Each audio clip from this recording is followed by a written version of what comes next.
The stagecoach rattled to a stop in front of the dusty general store, and Florence Harper's heart sank as she surveyed the ramshackle buildings of Vulture City, Arizona Territory, their weathered boards bleached gray by the relentless desert sun. She clutched her carpet bag tighter, the June heat of 1882 already making her Boston traveling dress feel like a woolen prison. This couldn't be right. The letters from Robert Kane had painted such a different picture, speaking of his ranch and his life out west with such confidence that she had imagined sprawling estates and comfortable living. She had expected, if not luxury, at least prosperity. The town before her looked like it might blow away in the next strong wind. "Miss Harper," a voice called from near the store, and Florence turned to see a tall, lean man approaching. He was removing his hat, revealing dark hair dampened with sweat. His clothes were worn but clean, his boots scuffed beyond repair. He had kind eyes, though, a warm brown that held genuine hope and something that looked like nervous anticipation. "Mr. Kane." Florence stepped down from the coach, her legs unsteady after days of travel. The driver was already unloading her trunk, the one that held everything she owned in the world. "Yes, madam. Robert Kane. I'm mighty glad you made it safe. The journey from Boston must have been hard."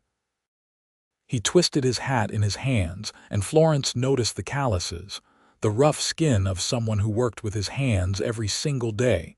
She forced a smile, trying to hide her disappointment.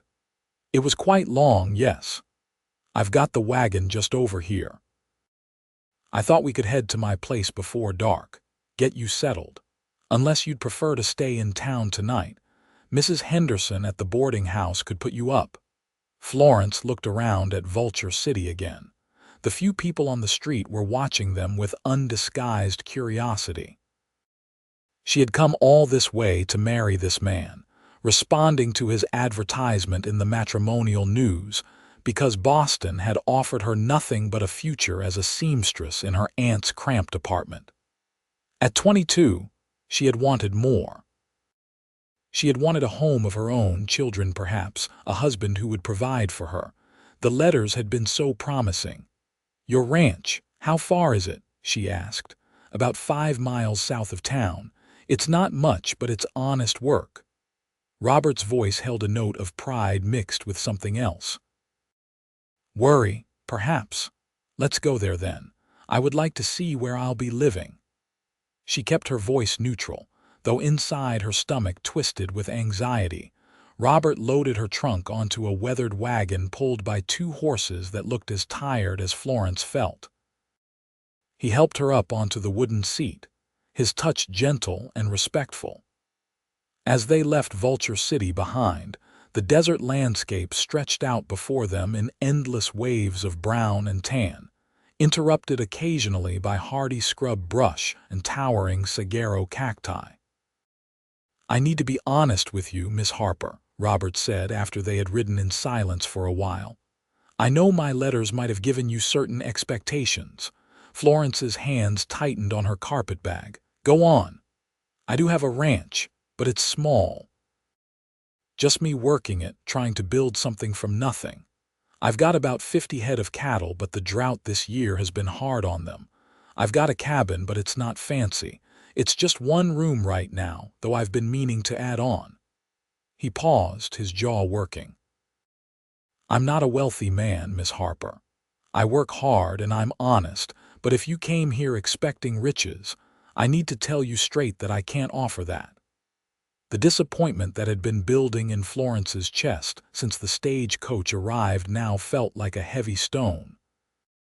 She had left everything behind.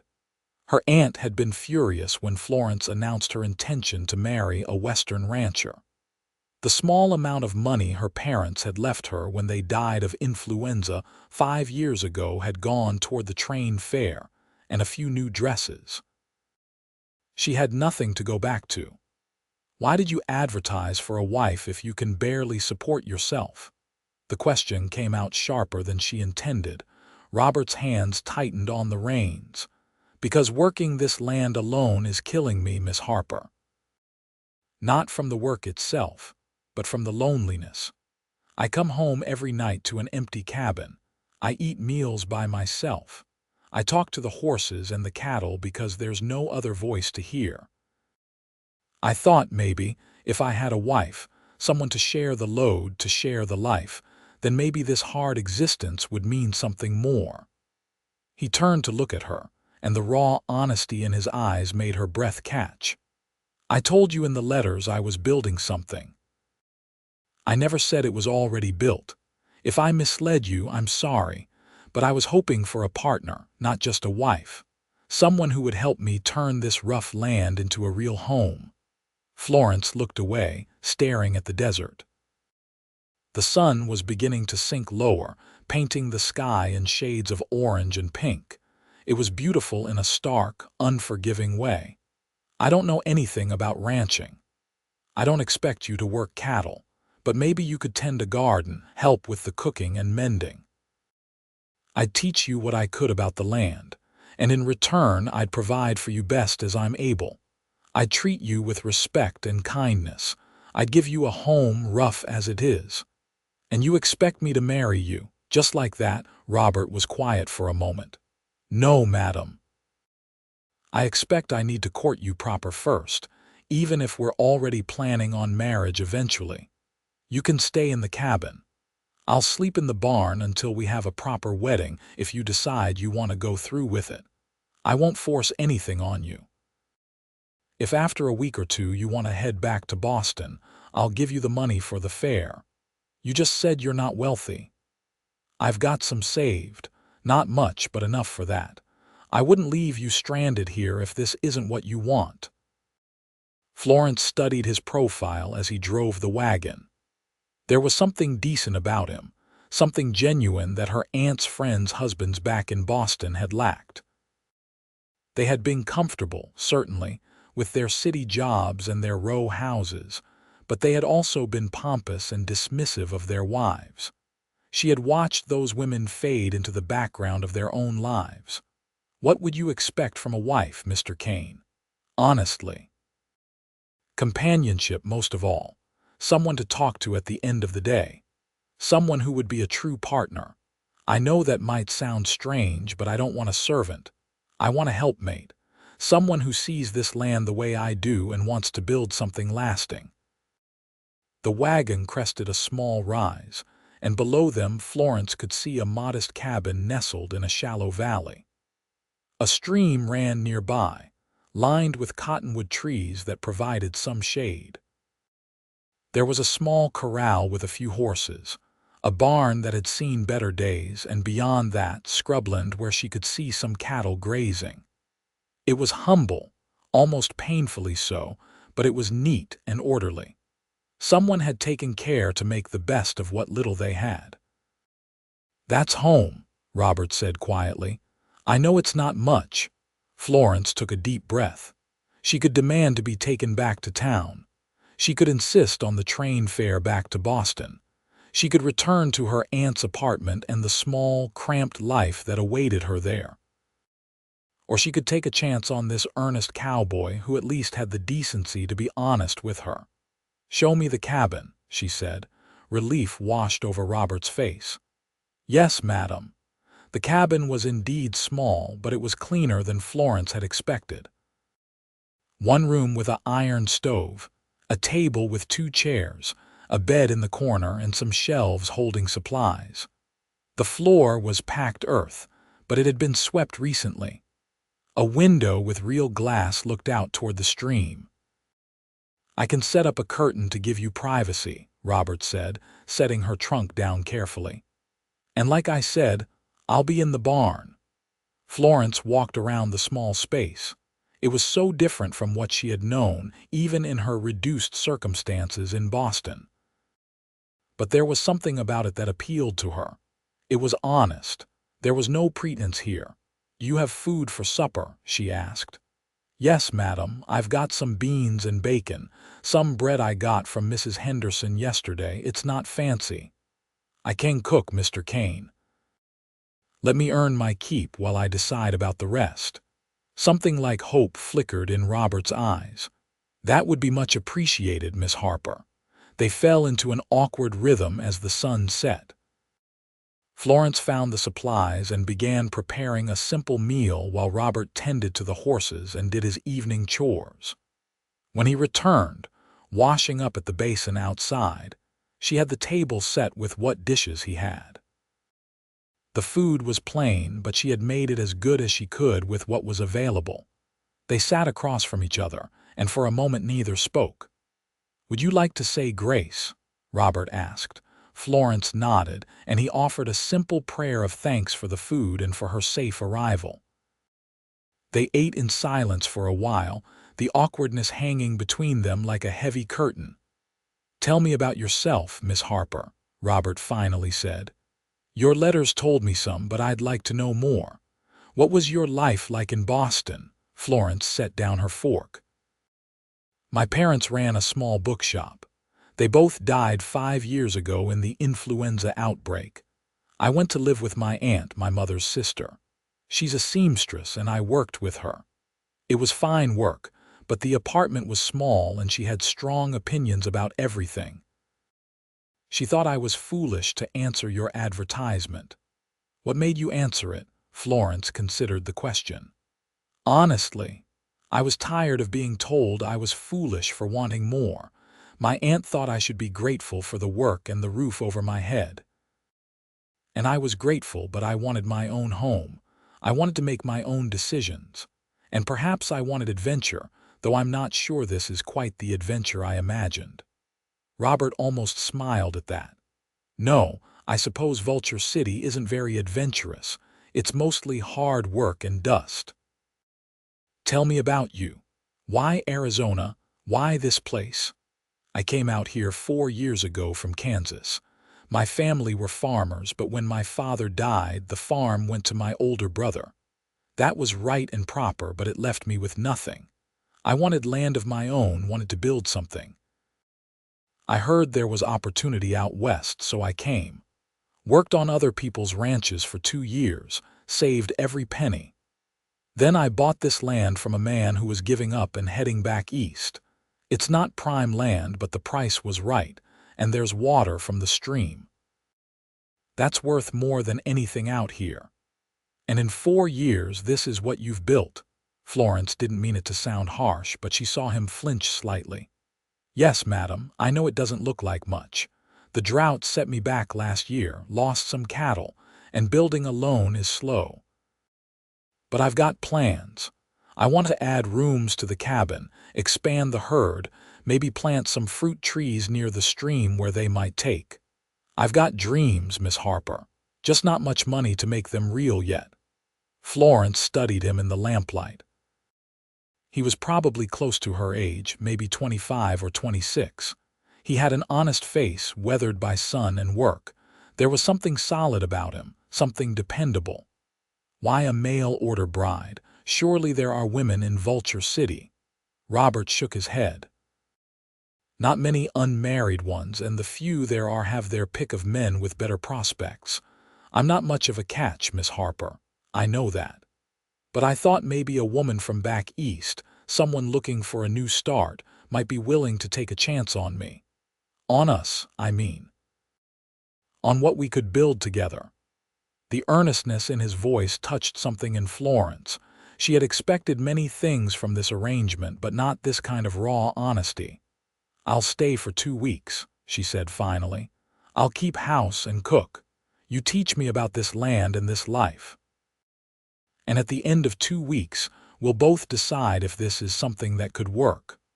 Robert's face lit up. "That's more than fair, Miss Harper. Thank you." After dinner, he helped her set up a curtain across one corner of the cabin, giving her a private space around the bed. He gathered some blankets and truly did head to the barn, leaving her alone in the small cabin. Florence changed into her nightgown and lay on the bed, which was surprisingly comfortable with its corn husk mattress. Through the window, she could see stars appearing in the darkening sky, more stars than she had ever seen in Boston. She had made her choice, at least for now. 2 weeks to see if she could make a life in this harsh land with this poor but honest cowboy. It wasn't what she had dreamed of, but perhaps dreams were meant to change. The next morning, Florence woke to the sound of a rooster crowing. Pale dawn light filtered through the window. She dressed quickly and emerged from behind the curtain to find the cabin empty, but the stove already warm. Robert must have come in quietly to start the fire. She found some coffee and eggs and began making breakfast. Robert appeared in the doorway just as she was setting food on the table. "Morning, Miss Harper. I hope I didn't wake you when I came in for the fire." "Not at all. I should have been up earlier to help. You were tired from traveling. No shame in sleeping in." He washed his hands and face at the basin, then sat down. "This looks wonderful. I usually just have coffee and whatever's quick." They ate together, the morning silence more comfortable than the night before had been. After breakfast, Robert stood and gestured toward the door. "Would you like to see the ranch? All of it, I mean. I could show you around, explain what I'm trying to do here." Florence agreed, and they spent the morning walking the property. Robert showed her the cattle, explaining how he was trying to breed hardier stock that could handle the drought conditions better. He showed her the stream and pointed out where he thought a garden could work, where there was enough shade and water. He pointed out the boundaries of his land, just over 200 acres of desert scrubland that looked like nothing to Florence but meant everything to him. "I know it's not green like back east," he said as they stood on a rise overlooking his property. "But there's a beauty to it if you know how to look. See how the saguaros stand like sentinels, and the way the mountains change color throughout the day. This land is honest. It doesn't pretend to be something it's not. It gives you what you earn and nothing more." Florence looked at the landscape with new eyes, trying to see what he saw. It was harsh and unforgiving, but there was something pure about it. "It's very different," she said quietly. "That it is." Robert turned to her. "I know this isn't easy for you, Miss Harper, coming all this way, finding something so different from what you expected. But I want you to know I appreciate you giving it a chance, giving me a chance." There was something in his voice, a vulnerability, that made Florence's heart soften slightly. He wasn't just a poor cowboy trying to trap her into a hard life. He was a lonely man hoping for connection, for partnership. Over the next few days, they fell into a routine. Robert worked the ranch from dawn to dusk while Florence managed the cabin. She cleaned it thoroughly, organized the supplies, and began cooking proper meals. She discovered Robert had a small store of books, surprisingly enough, and they took to reading in the evenings after dinner. He would sit at the table working on his accounts or mending tack, while she read aloud from whatever book they had chosen. It was domestic and simple, but Florence found herself enjoying the quiet companionship. On the fourth day, Robert brought in some seeds. "I thought you might want to try your hand at that garden. I could help you get it started." They worked together in the cooler morning hours, clearing a spot near the stream and turning the hard soil. Robert's knowledge of the land was impressive. He explained about drainage and shade, about which plants might survive the heat and which would struggle. Florence found herself actually interested, asking questions, planning what they might grow. "You could have flowers too if you wanted," Robert said as they worked. "My mother used to say a home needed flowers to make it feel right." "What happened to your mother? She passed about 6 years ago. Fever took her. My father followed not long after. I think he died of a broken heart as much as anything." Robert paused in his digging. They had a good marriage. They were true partners. That's what I want, Miss Harper. What they had. Florence understood then that Robert wasn't just looking for help around the ranch. He was looking for what his parents had shared. It made his advertisement, his willingness to marry a stranger, make more sense. He wasn't just practical. He was hopeful. That evening, as they ate dinner, Robert cleared his throat nervously. Miss Harper, there's a dance in Vulture City this Saturday. The church puts one on once a month. I was wondering if you might like to go. It would give you a chance to meet some of the other women in the area, make some friends, and I suppose it would be proper courting if you're still considering marrying me. Florence felt a flutter of nervousness. I don't know anyone there. That's why it would be good to go. The women here are friendly enough. Mrs. Henderson, who runs the boarding house, she's kind. And the school teacher, Miss Wells, she's from back east too. Pennsylvania, I think. They'd make you feel welcome. Then yes, I'll go. Robert's smile was worth agreeing. I'll make sure the wagon is in good shape for the ride. Saturday came, and Florence wore her best dress, a blue cotton that she had made herself before leaving Boston. Robert appeared at the cabin in clean clothes, his hair still damp from washing. He helped her into the wagon with careful courtesy, and they made the 5-mile journey into town. The dance was held in the church, the pews pushed back to create space for dancing. Lanterns hung from the rafters, casting warm light over the gathered townspeople. Florence felt eyes on her as they entered, curious and assessing. She stayed close to Robert, feeling out of place. "Robert Kane, you actually came to a social event," a woman's voice called out, friendly and teasing. A plump woman in her 40s approached with a warm smile. "And you must be Miss Harper. Robert told me you'd arrived. I'm Martha Henderson. I run the boarding house." "It's nice to meet you, Mrs. Henderson." "Oh, call me Martha, dear. Everyone does. Come, let me introduce you to some of the other ladies. Robert, you go find the men. I'm sure they're all outside discussing cattle or some such nonsense." Before Florence could protest, Martha had linked arms with her and was leading her toward a group of women. Robert caught her eye and gave her an encouraging nod before heading outside. The women were curious but kind. They asked about Boston, about her journey, about her impressions of Arizona. Florence found herself relaxing slightly as they chatted. The school teacher, Grace Wells, was indeed from Pennsylvania and shared her own story of coming west for adventure. "It's different than we imagined, isn't it?" Grace said with a knowing smile. "But there's something about this place that gets into your blood. I came for 1 year and that was 5 years ago." "Do you ever regret it?" Florence asked quietly. Grace considered the question. "Sometimes I miss the green of home, the ease of life back east. But here I have freedom I never would have had there. I run my own classroom. I make my own decisions. And the people here, they value what you contribute, not who your family was. There's something liberating about that." When the music started, Robert appeared at Florence's side. "Would you like to dance, Miss Harper?" She took his offered hand and let him lead her to the floor. He was a decent dancer, better than she expected, and as they moved to the music, she felt something shift between them. This wasn't just an arrangement anymore. This was courtship, real courtship. "You look beautiful tonight," Robert said quietly as they danced.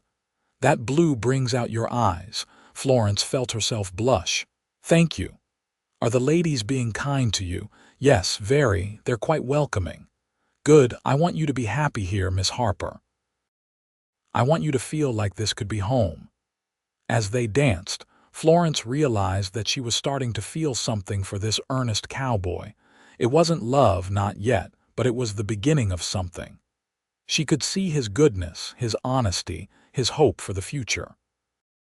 She could see that while he couldn't give her wealth, he was offering her something perhaps more valuable: true partnership and respect. The evening passed in a pleasant blur of music and conversation. When they finally climbed back into the wagon for the ride home, Florence felt more content than she had since arriving. "Did you enjoy yourself?" Robert asked as they rode through the darkness. "I did. Everyone was very kind. I'm glad." He was quiet for a moment. "Miss Harper, I know it's only been a week, but I want you to know that I think you're remarkable." The way you've taken to everything here, the way you've tried to understand this life. It means a lot to me." Florence looked at his profile in the moonlight.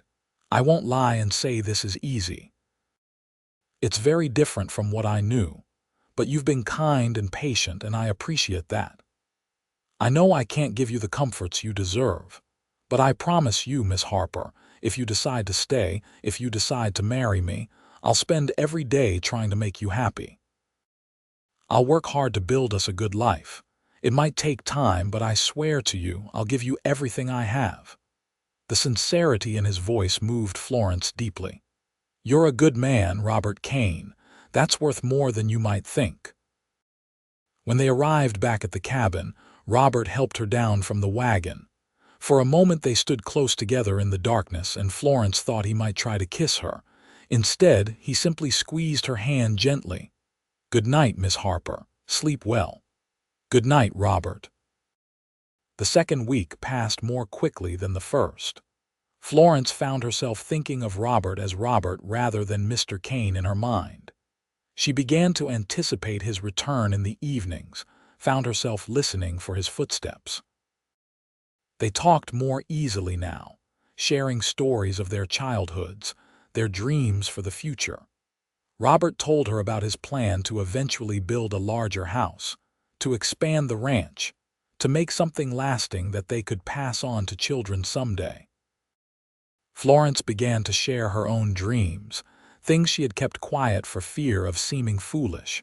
She wanted to learn to ride a horse. She wanted to help build something meaningful.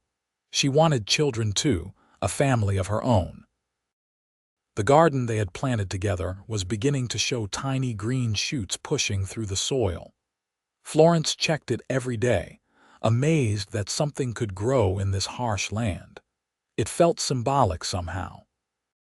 On the 13th day, as they sat outside in the evening watching the sunset paint the sky in brilliant colors, Robert turned to her. "Tomorrow is 2 weeks, Miss Harper. Florence," he corrected himself softly.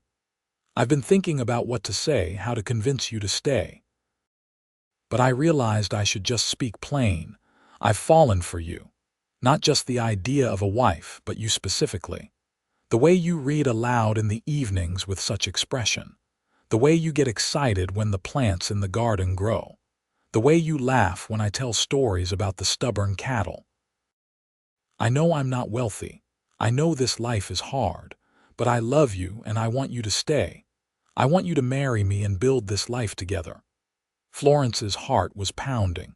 She had expected him to ask again about her decision, but not this honest declaration of love. The remarkable thing was, she realized she felt the same way.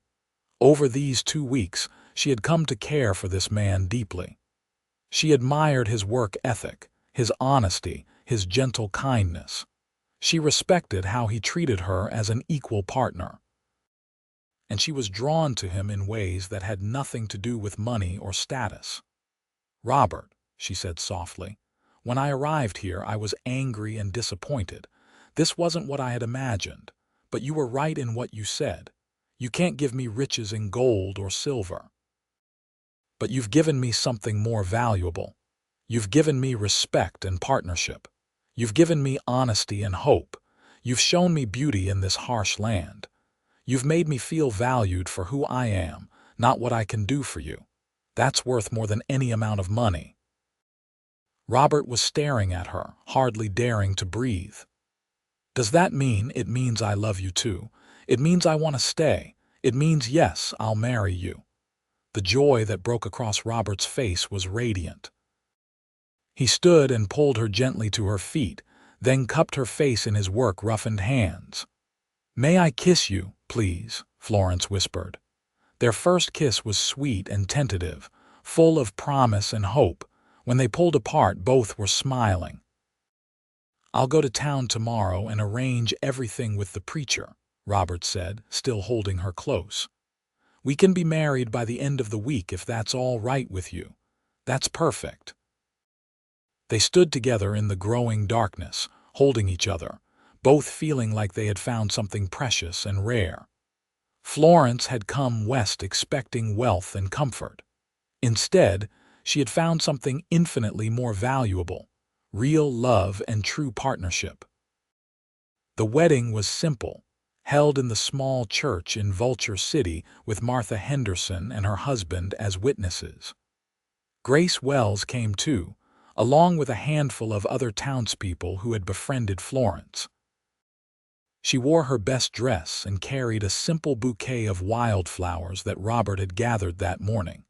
As they exchanged vows, Florence looked into Robert's eyes and saw her future reflected there.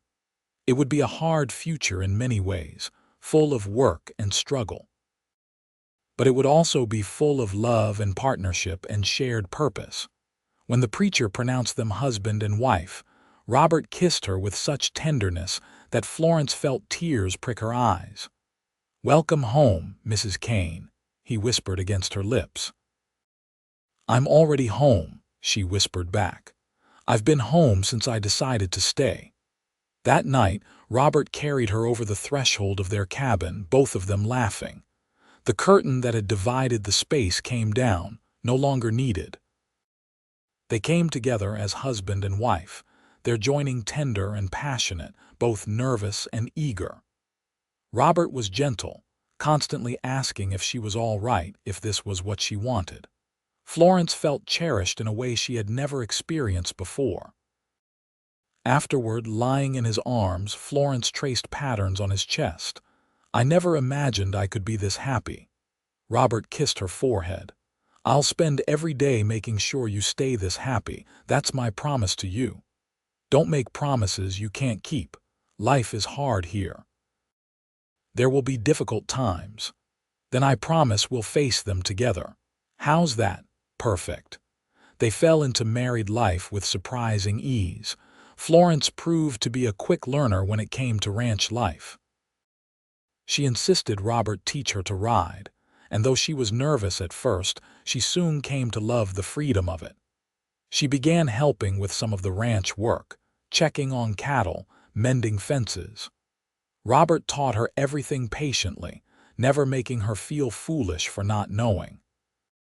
The garden flourished, and Florence took pride in serving vegetables they had grown themselves. She made friends with the women in town, particularly Martha and Grace, who visited regularly and made the isolated ranch life feel less lonely. By fall, the ranch was beginning to show real progress. Some of Robert's risk-taking with breeding had paid off, and he sold several head of cattle at good prices. It wasn't a fortune, but it was enough to buy supplies for expanding the cabin. "I'm going to add 2 rooms," Robert told Florence one evening as they planned. "A bedroom for us, and another room that could be a parlor or a nursery, depending on what we need." Florence placed her hand over her stomach, where a secret was growing. "I think it should be a nursery. We'll need one by spring." Robert's eyes widened as he understood. "You mean we're going to have a baby?" His whoop of joy probably scared the cattle, but Florence didn't care. He swept her up and spun her around, both of them laughing. "A baby," he kept saying, wonder in his voice. "We're going to have a baby. Are you happy?" "Happy." "Florence, I'm beyond happy. You've given me everything. A home, love, and now a family. I'm the richest man alive." Florence cupped his face in her hands. "We're building something good here, aren't we?" "The best thing," Robert agreed, kissing her softly. "The very best thing." Winter came to the Arizona desert, bringing cooler temperatures and occasional rain that greened the landscape temporarily. Robert worked on the cabin expansion every spare moment, determined to have the new rooms finished before the baby came. Florence prepared, sewing tiny clothes and blankets, preparing the small space that would become their nursery. In January, Martha came to stay at the ranch for a week to help Florence with the final preparations. She was full of advice and stories about her own children, now grown and scattered across the West. "You've done well for yourself," Martha told Florence one afternoon as they sat together sewing. "Robert Kane is a good man. Plenty of women in Vulture City would have taken him if he'd asked." Why didn't he ask them? Martha smiled knowingly. Because he wanted someone who would see him for who he really is, not compare him to other men or other prospects. He wanted someone who would choose him, not settle for him. That's what you did, dear. You chose him and this life. That means everything to a man like Robert. Florence understood. She had chosen this life, chosen this love. And in doing so, she had found a richness that had nothing to do with money. In March, as the desert was beginning to warm again and wildflowers were starting to bloom, Florence went into labor. Martha was there, having come a week earlier to help. Robert paced outside nervously, unable to settle. The labor was long and difficult, lasting through the night and into the next day. When Florence felt like she couldn't go on, she heard Robert's voice outside talking to Martha. "Is she all right? Can I see her?"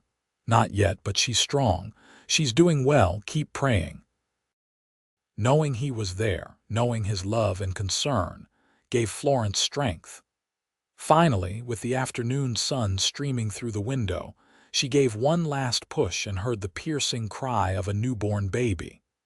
"It's a boy," Martha announced, quickly cleaning the infant and wrapping him in a blanket. "A healthy, perfect boy." "Robert," Martha called, "come meet your son." Robert burst into the room, going immediately to Florence's side. She was exhausted, sweaty, her hair plastered to her face, but she had never looked more beautiful to him. "Are you all right?" he asked, taking her hand. "I'm wonderful. Look at him, Robert. Look at our son." Martha placed the baby in Florence's arms, and Robert gazed down at the tiny face, the perfect fingers that wrapped around his thumb. Tears streamed down his face unabashedly. "He's perfect. You're perfect. Thank you, Florence. Thank you for this gift." They named him James Robert Kane, after Robert's father. He was a healthy baby with a strong cry and his father's dark hair. Robert was a devoted father from the first moment, helping with everything despite the traditional view that babies were women's work. He would walk the floor with James at night when the baby was fussy, would change diapers without complaint, would simply sit and stare at his son with wonder. "I can't believe this is real sometimes," he told Florence one evening as they sat together, watching James sleep in the cradle Robert had carefully built. "2 years ago I was alone in this cabin with nothing but hope. Now I have you and James. I have a family. I have a reason for everything I do." Florence leaned against him. "You gave me something I didn't even know I needed. When I came here, I thought I wanted financial security and social standing. But what I really needed was purpose and love. You gave me both. We gave each other everything that matters." As James grew, the ranch continued to prosper in small but steady ways. Robert's careful breeding program was paying off, and his reputation for honest dealing meant he got fair prices for his cattle. They would never be wealthy by conventional standards, but they had enough. The cabin now had 3 rooms, with plans for more as the family grew. When James was 2, Florence discovered she was pregnant again. This time the pregnancy was easier, and in late winter she gave birth to a daughter they named Rose Margaret, after Florence's mother. Rose had Florence's lighter coloring and proved to be a calm, content baby where James had been fussy and demanding. 2 children, Robert said, holding Rose while James played at his feet. "We're truly blessed." "We are," Florence agreed. "Sometimes I think about that girl who stepped off the stagecoach 4 years ago, so angry and disappointed. I wish I could tell her that everything would work out better than she dreamed. You ever regret it, choosing this hard life instead of staying in Boston?" Florence looked around their home. It was still simple, still modest, but it was filled with love and laughter. The walls held memories of their life together. The garden outside flourished with vegetables and flowers. The ranch supported them comfortably, if not luxuriously. "Never," she said firmly. "Not for a single moment. You gave me riches money can't buy, Robert. You gave me love and respect and partnership. You gave me a home and a family. You gave me a life that matters. What more could anyone want? Robert pulled her close, careful not to disturb the baby sleeping in his arms. I love you, Florence Kane, more today than yesterday and less than I will tomorrow. That's quite the romantic sentiment for a poor cowboy, Florence teased gently. Even poor cowboys can understand the value of real riches. And you, my love, are the greatest treasure I'll ever have. Time continued to pass, marked by the changing seasons and the growth of their children. James grew into a sturdy boy who followed his father everywhere, eager to learn about the ranch and the land. Rose proved to have her mother's gentle nature and love of growing things, spending hours in the garden with Florence. When James was 6 and Rose 4, Florence gave birth to twins, a boy and girl they named Samuel and Sarah. The cabin was crowded but happy, full of the noise and chaos of 4 young children. Robert built additional rooms and a proper porch where they could sit in the evenings and watch the sun set over the land they loved. The ranch had grown too. Robert now had a hired hand, a young man named Thomas who lived in the now renovated barn and helped with the increasing cattle herd. The brand of the Kane Ranch was becoming known in the territory for quality stock and honest dealing. Through it all, Robert and Florence's love deepened and matured. They had their disagreements, as any couple does. Money was sometimes tight, especially when the weather was bad or cattle prices dropped. There were illnesses and accidents, the normal troubles of ranch life. But they faced everything together, their partnership solid and true. On their 10th wedding anniversary, Robert took Florence back to the rise where he had first shown her his dreams for the land. "Look at what we've built," he said, gesturing at the expanded ranch below. The cabin was now a proper house with multiple rooms. The barn was sturdy and well-maintained. The corrals held good horses, and the range held several hundred head of cattle. A proper garden flourished near the stream, along with a small orchard of fruit trees that were finally beginning to produce. Laundry flapped on a line, evidence of their large and happy family. "We did this together," Florence said, taking his hand. "Neither of us could have done it alone." "No, we couldn't have. Florence, do you remember what you said when you agreed to marry me? You said I'd given you riches money can't buy." "I remember. You've given me the same. All of this," he gestured at the ranch, "it means nothing without you and our children. The true wealth is in our home, in our love, in our family. That's the legacy I want to leave. Not land or cattle, but the knowledge that we built something good and true and filled with love." Florence turned to him, this man she had once viewed with such disappointment. Time had weathered his face, added silver to his dark hair, but he was still the honest, hard-working cowboy who had promised her partnership and respect. He had kept every promise. "I love you, Robert Kane. You're still the best choice I ever made." He kissed her then, deeply and tenderly, with all the passion of their early days and the deeper connection of years shared. "And you're the best thing that ever happened to me," he said.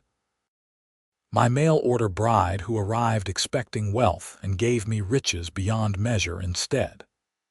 They stood together watching the sun set over their land, their children playing in the yard below, and Florence knew with absolute certainty that she was exactly where she was meant to be. She had come west seeking financial security and found so much more. She had found purpose and partnership. She had found true love and a family. She had found home. The years continued to unfold like the pages of a well-loved book. James grew into a young man who shared his father's love of the land and ranching. At 18, he was already talking about starting his own small herd, about courting a girl from Vulture City named Anna. Robert and Florence supported his dreams, knowing that the values they had instilled in him would guide him well. Rose, at 16, was beautiful and kind. She had her mother's gift with growing things and wanted to study horticulture, perhaps at the new university in Tucson. It was an unusual dream for a girl, but Robert and Florence encouraged her, having learned that dreams were worth pursuing. The twins, Samuel and Sarah, were 12 and already showing their own distinct personalities. Samuel was quiet and thoughtful, always with his nose in a book. Sarah was bold and adventurous, declaring she wanted to be a horse trainer when she grew up. Florence and Robert watched their children grow with pride and occasional bittersweet awareness that their time of raising them was passing quickly. But they still had each other, still had the ranch, still had the love that had sustained them through everything. When Florence turned 42, the family gathered for a celebration. Martha Henderson came from town, gray-haired now but still sharp and kind. Grace Wells came too, having finally married the banker 3 years prior. Thomas, their hired hand, was there with his wife and new baby. The house was full of laughter and love.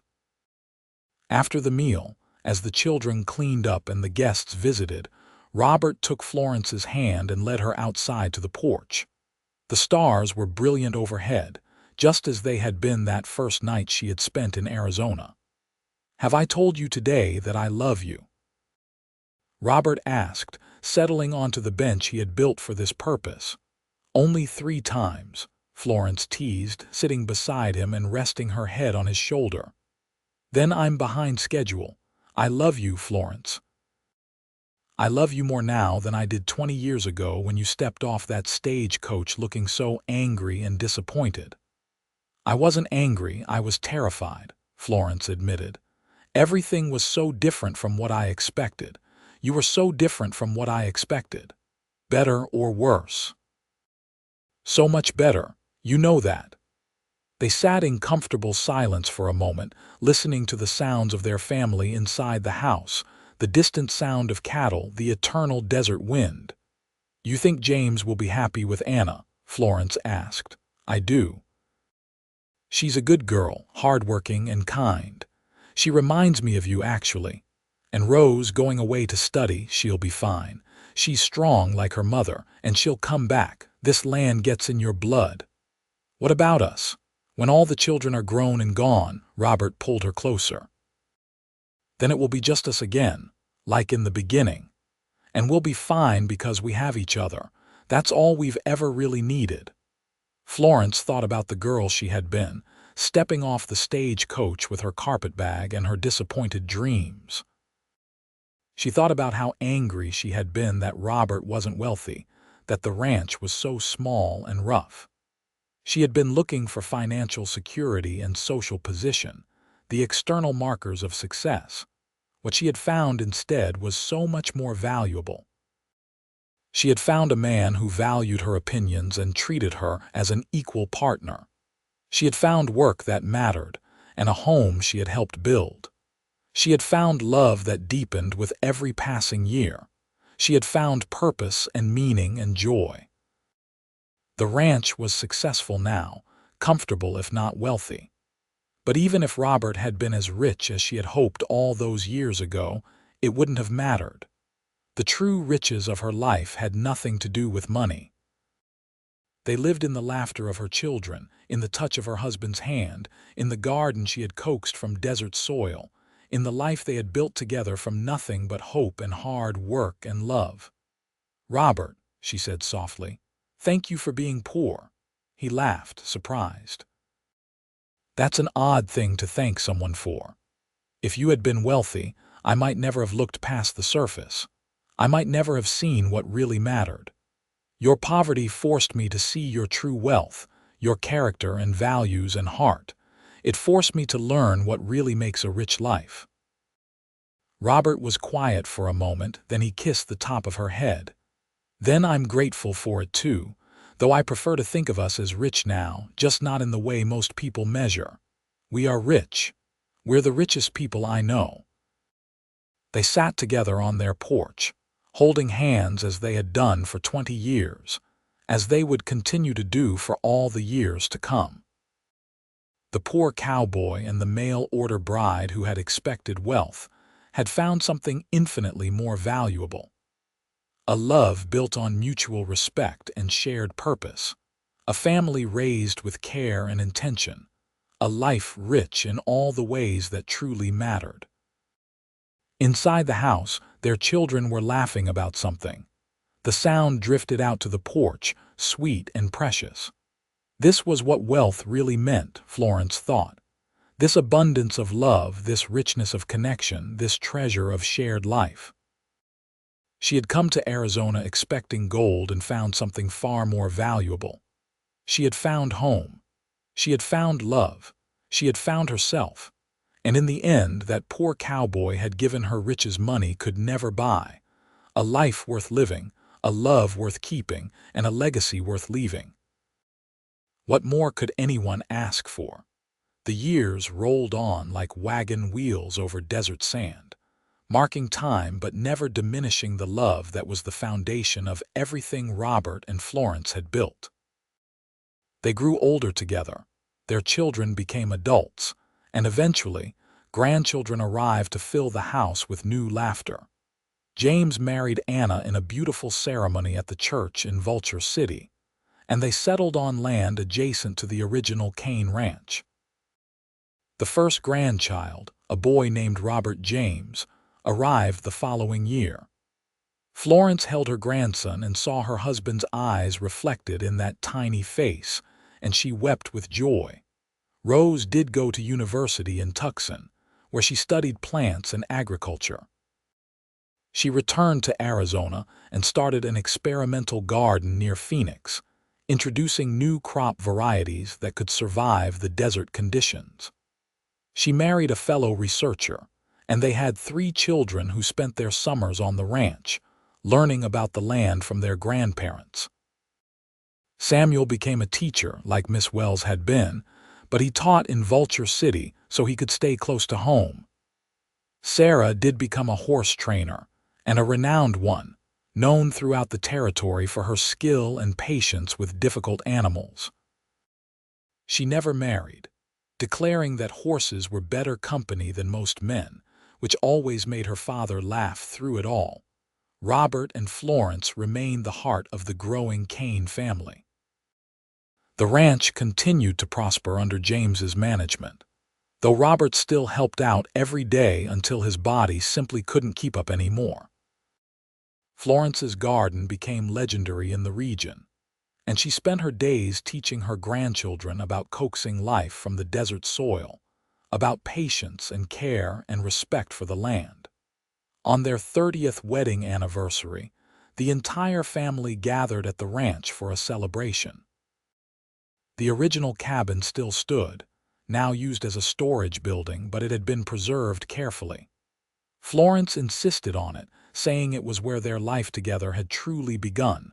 After the celebration dinner, Robert took Florence's hand. "Walk with me." They walked slowly, both of them feeling their age now, down to the stream where they had planted that first garden together so many years ago. The cottonwood trees had grown tall, providing deep shade. The garden, tended now by one of their daughters-in-law, still flourished. 30 years, Robert said, settling onto a bench under the trees. "Seems like yesterday and like a lifetime ago all at once. I know what you mean." Florence sat beside him, their hands intertwining automatically as they had done thousands of times before. "Do you remember being angry at me when you first arrived? I was more angry at myself for being foolish enough to expect something that was too good to be true. But then I learned that I had gotten something better than I expected, just not what I thought I wanted." Robert turned to look at her. Age had marked her face with lines. Her hair was silver now, but to him she was still the beautiful woman who had stepped off that stagecoach, brave enough to take a chance on an uncertain future. "I never gave you the life of wealth you expected," he said quietly. Robert Kane, how many times do I have to tell you? You gave me something worth far more than money. You gave me partnership and respect. You gave me love that has sustained me through everything. You gave me children and grandchildren. You gave me a purpose and a home. You gave me everything that matters. I just want to make sure you never regretted choosing me, choosing this hard life. Florence cupped his weathered face in her hands. Listen to me. I have never, not for one single moment, regretted marrying you. You are the best decision I ever made. This life we've built together is worth more than all the money in the world. I would choose you again and again, every single time. Robert's eyes were bright with tears. I love you, Florence, more than words can say. I love you too. Always have, always will. They sat together under the cottonwood trees, listening to the stream flow by as it had for 30 years, as it would continue to flow long after they were gone. The land endured, and so did love, if it was built on the right foundation. As the sun began to set, painting the sky in those brilliant colors that Florence had come to love, they walked slowly back to the house. Their family was gathered on the expanded porch, multiple generations of the life they had created together.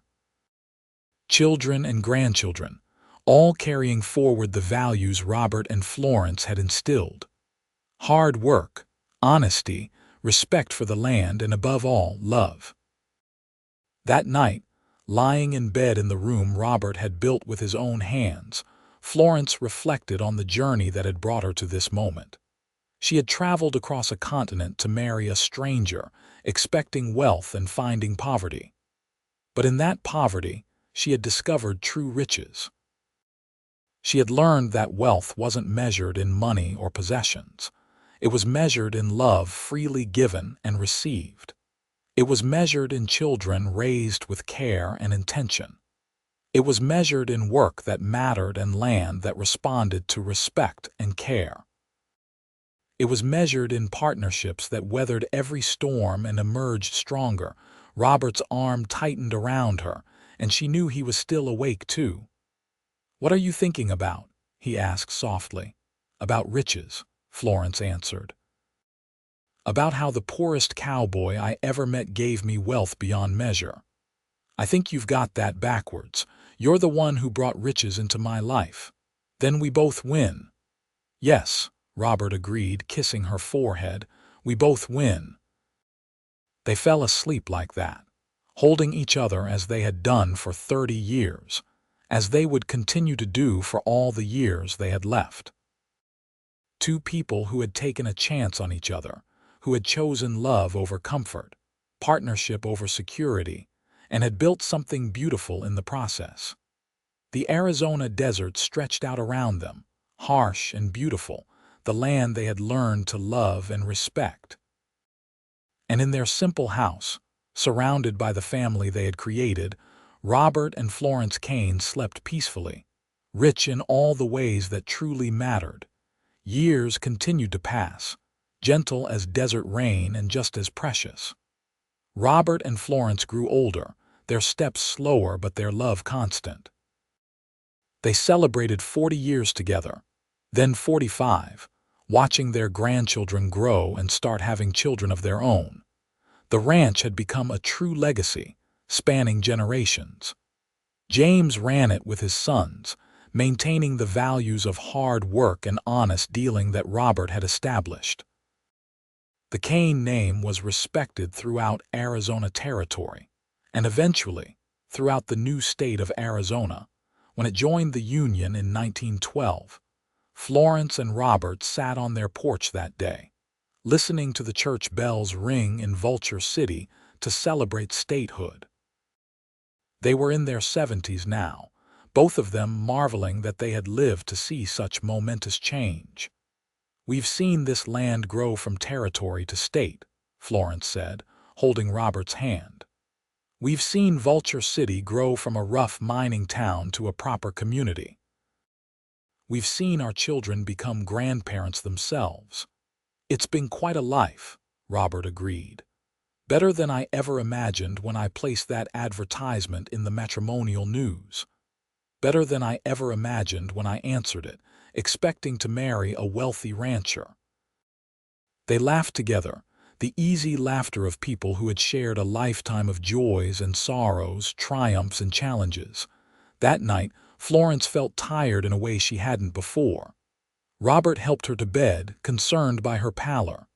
"Should I send for the doctor?" he asked. "No, I'm just tired." "Lie down with me." Robert lay beside her, holding her close. They talked quietly about their life, about their children and grandchildren, about the ranch and the land they loved. "Robert," Florence said softly as drowsiness overcame her, "thank you for giving me such a beautiful life." "Thank you for taking a chance on a poor cowboy," he whispered back. "The richest poor cowboy I ever knew," she murmured, and then she fell asleep in his arms. Florence passed peacefully in the night, her hand still in Robert's. She was 73 years old, and she died surrounded by love in the home she had helped build, on the land she had learned to cherish.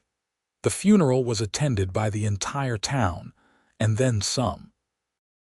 The church couldn't hold everyone who came to pay respects to Florence Kane, the woman who had come west as a mail-order bride and become the heart of a community. Person after person spoke of her kindness, her strength, her wisdom.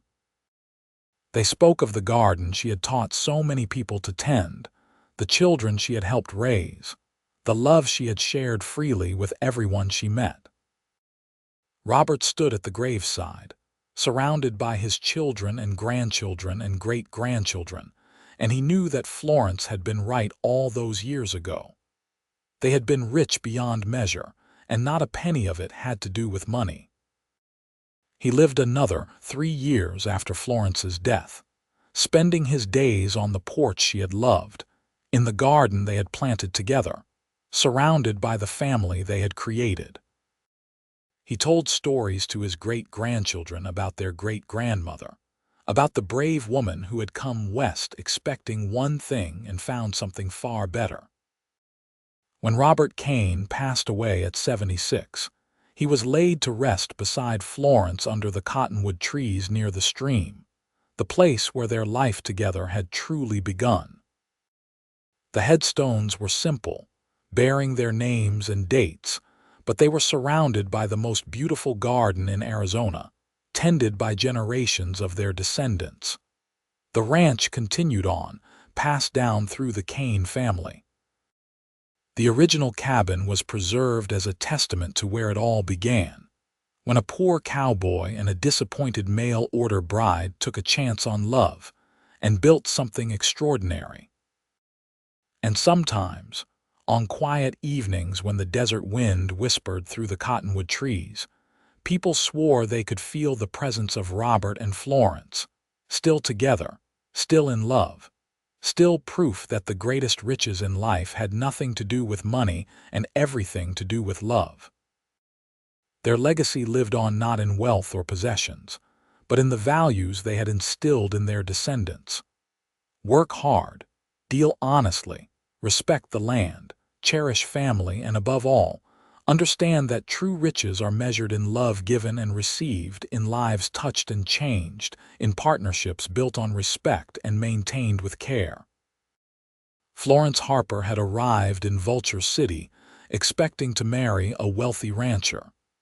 Instead, she had married a poor cowboy named Robert Kane. And in doing so, she had found wealth beyond her wildest dreams, a life filled with purpose, a love that lasted forever, and a legacy that would endure for generations. The poor cowboy had indeed given her riches money couldn't buy. He had given her everything that truly mattered. And she had given him the same in return. Their story became legend in Arizona, passed down through their descendants and the community they had helped build. It was a story about taking chances and finding unexpected blessings. It was a story about looking past surface wealth to find true richness. It was a story about two people who chose love and partnership and built something beautiful from almost nothing. But most of all, it was a love story, pure and simple and true. And in the end, love was the greatest wealth of all.